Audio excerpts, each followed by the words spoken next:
Hello दोस्तों, स्वागत है आपका हमारे YouTube चैनल पर।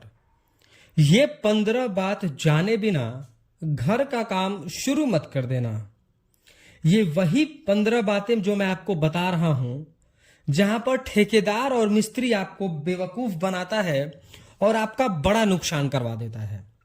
तो ये 15 बातें जाने बिना आप अपने घर का काम शुरू मत करिएगा।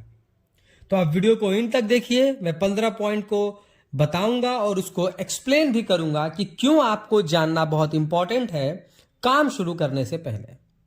या आप क्लाइंट हैं, आप काम करवा रहे हैं, या फिर आप मिस्त्री ठेकेदार हैं, या फिर आप एक फ्रेशर सिविल इंजीनियर हैं, या फिर सिविल इंजीनियर के स्टूडेंट हैं, तो ये वीडियो आपके लिए है।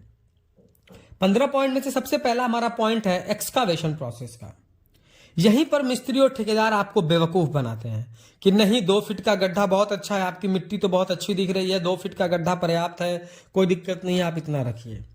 पर मैं आपको बता रहा हूं कि अगर आप ग्राउंड फ्लोर बना रहे हैं, बस आपकी प्लानिंग फ्यूचर में ग्राउंड फ्लोर ही रहेगी, इससे ऊपर आप नहीं बनवाएंगे, तो वहां पर आप 4 फीट की गहराई रख सकते हैं। लेकिन आप ग्राउंड फ्लोर और उसके साथ एक फ्लोर और बनाना चाहते हैं, तो वहां पर आपको 5 फीट गहराई रखनी होगी। अब बात कर लेते हैं पूरा वो गड्ढे का साइज क्या होना चाहिए। तो ग्राउंड फ्लोर के लिए 4 feet by 4 feet by 4 feet, 4 feet लंबा, 4 फीट चौड़ा और 4 फीट गहरा। वहीं हम G+1 की बात करें तो 4 feet by 4 feet by 5 feet, 4 feet लंबा, 4 फीट चौड़ा और 5 फीट गहरा होना चाहिए। यह हुआ हमारा एक्सकावेशन प्रोसेस। अगला हमारा होता है फुटिंग मेश, यानी जो आप वीडियो में देख रहे हैं फुटिंग जाली। तो फुटिंग जाली आपको कम से कम बनानी है 10 mm के सरिये का, इससे पतला तो नहीं होना चाहिए। पर बजट आपका थोड़ा अच्छा है तो आप 12 mm का सरिया यूज करेंगे तो वो बहुत बेहतर हो जाएगा। लेकिन मिनिमम आप 10 mm का सरिया यूज करें। G+1 तक अगर आप बना रहे हैं, ग्राउंड फ्लोर और फर्स्ट फ्लोर तक बना रहे हैं, तो यहीं पर सबसे बड़ी मिस्टेक ये होती है कि ठेकेदार और मिस्त्री लोग 8 mm का सरिया का सजेशन दे देते हैं। तो वहां पर क्या है, आपका घर का नींव कमजोर हो जाएगा। और अगर फाउंडेशन मजबूत है तो घर भी मजबूत बनता है। तो आपको फाउंडेशन मेश जो है, फुटिंग मेश जो है, वो आपको 10 mm के सरिये से बनानी है। और जैसा मैं आपको वीडियो में दिखा रहा हूं, डिस्टेंस कितना रखना है सेंटर टू सेंटर। मिस्त्री लोग 8 और 7 इंच भी रख देते हैं, क्योंकि अगर 8 इंच रखेंगे तो सरिया कम काटना पड़ेगा, जल्दी काम होगा। लेकिन स्टैंडर्ड साइज है 6 इंच आपको एक सरिया से दूसरे सरिया के बीच का डिस्टेंस रखना है, जैसे मैं आपको मेजर करके दिखा रहा हूं। अगला हमारा पॉइंट है कॉलम बार्स, यानी जो आप फुटिंग करने के बाद जो उसमें कॉलम बांध रहे हैं, तो उसमें जो है सरिया कैसा यूज करना है।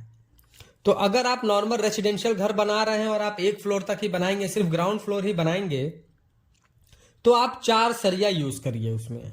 और सरिया का जो थिकनेस होगा वो 12 mm का होना चाहिए। हमने बहुतों साइडों पर देखा है कि लोग 10 mm का सरिया यूज करते हैं, जो कि कॉलम में हमारा IS कोड कहता है कि 12 mm से पतला सरिया तो होना ही नहीं चाहिए, और लोग 10 mm भी सरिया डाल करके बना देते हैं। तो ये बहुत गलत तरीका है। और अगर आप G+1 बना रहे हैं, यानी ग्राउंड फ्लोर के साथ एक फ्लोर और बना रहे हैं, तो आप 6 सरिया यूज करिए और 12 mm का पतला, 12 mm से पतला नहीं होना चाहिए। 12 mm का 6 सरिया यूज करेंगे तो आपको कोई भी प्रॉब्लम नहीं आएगी। चौथा हमारा पॉइंट है कि जो हम फुटिंग करने के लिए जो हम कंक्रीट मिक्स बनाते हैं, उसका रेशियो क्या हो। क्योंकि जब हम फुटिंग करते हैं तो जो हमारी फुटिंग जाली होती है उसमें हमको कंक्रीटिंग करना होता है, और कॉलम तो बंधा है तो कॉलम में भी कंक्रीटिंग करना होता है। तो फुटिंग का और कॉलम का जो हमारा मिक्स डिजाइन है वो क्या होना चाहिए, कंक्रीट रेशियो। तो वो आपको M20 रखना है। M20 का मतलब होता है 1 पार्ट अगर आप सीमेंट यूज कर रहे हैं तो 1.5 पार्ट आपको सैंड यूज करना और 3 पार्ट आपको एग्रीगेट यूज करना है।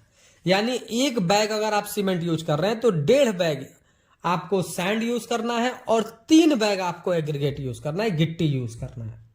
और इसका आपको कंक्रीट बनाना है। कंक्रीट में बहुत ज्यादा पानी नहीं होना चाहिए, आपको एक सूखा कंक्रीट बनाना है। सूखा इन द सेंस कि पानी ज्यादा ना हो, और फिर आपको कंक्रीटिंग करनी है। अगला हमारा स्टेप होता है प्लिंथ बीम में क्या सरिया यूज करना है। तो देखिए प्लिंथ बीम में भी सेम वही बात है कि अगर आप रेसिडेंशियल घर बना रहे हैं ग्राउंड फ्लोर तक का, तो आप 4 सरिया दे सकते हैं 12 mm का। 10 mm का सरिया हमने इसमें भी लोगों को लगाते हुए देखा है, पर आपको 10 mm का सरिया यूज नहीं करना है। आगे हम आपको बताते हैं कि 10 mm का सरिया आपको कहां यूज करना है।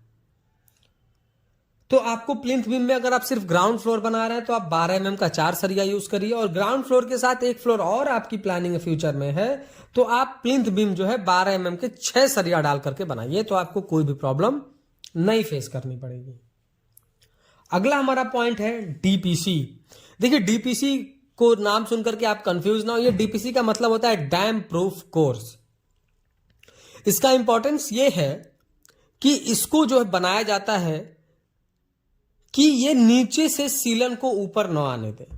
हमने प्लिंथ बीम तक बनाया, प्लिंथ बीम के बाद हम क्या करते हैं कि 1 फीट की और हम सजेशन देते हैं लोगों का कि आप ब्रिक वर्क करिए, उसके बाद डीपीसी दीजिए, क्योंकि प्लिंथ लेवल तक तो जो है आपने मिट्टी की भराई करी, अब उसके ऊपर आप पाइपिंग वगैरह काम करते हैं तो प्लिंथ बीम तोड़ना पड़ता है।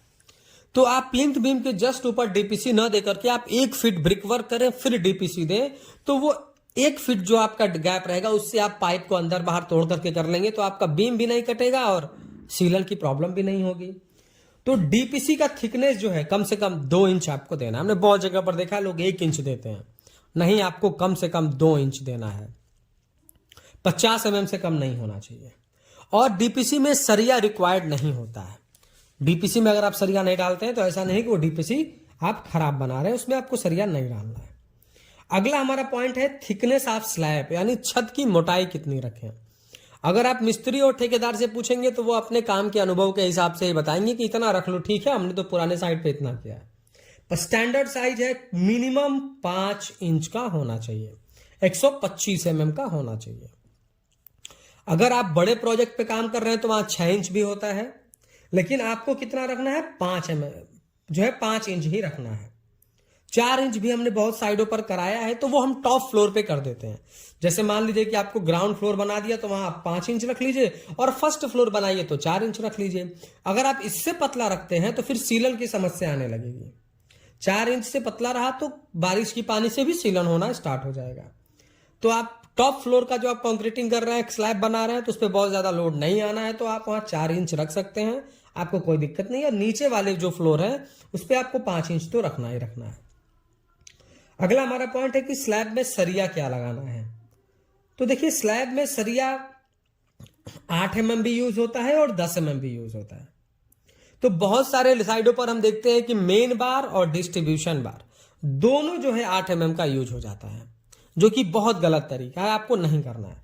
आप कैसे यूज कर सकते हैं, जो आपका मेन बार है यानी जो नीचे वाला सरिया है वो 10 mm का डाल दीजिए, और ऊपर वाला जो आपका डिस्ट्रीब्यूशन बार है वो आप 8 mm डाल देंगे, तो आपका काम चल जाएगा।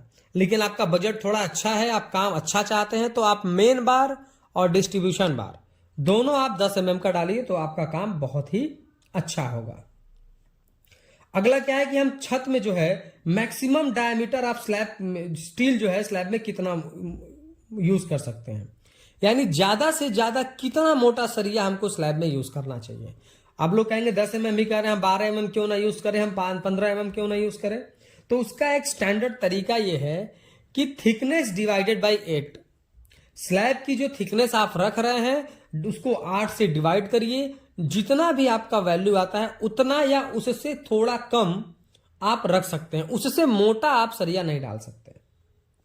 अगला हमारा 10 नंबर का पॉइंट है कि स्लैब में कंक्रीट किस तरीके का यूज करें। तो स्लैब में जैसा मैंने बीम और कॉलम के लिए बताया वैसे स्लैब के लिए भी है, हम M20 ग्रेड का कंक्रीट यूज करेंगे। 1 बैग सीमेंट, 1.5 बैग सैंड और 3 बैग ऑफ एग्रीगेट हम यूज करेंगे। 11वां हमारा पॉइंट है कवर ब्लॉक।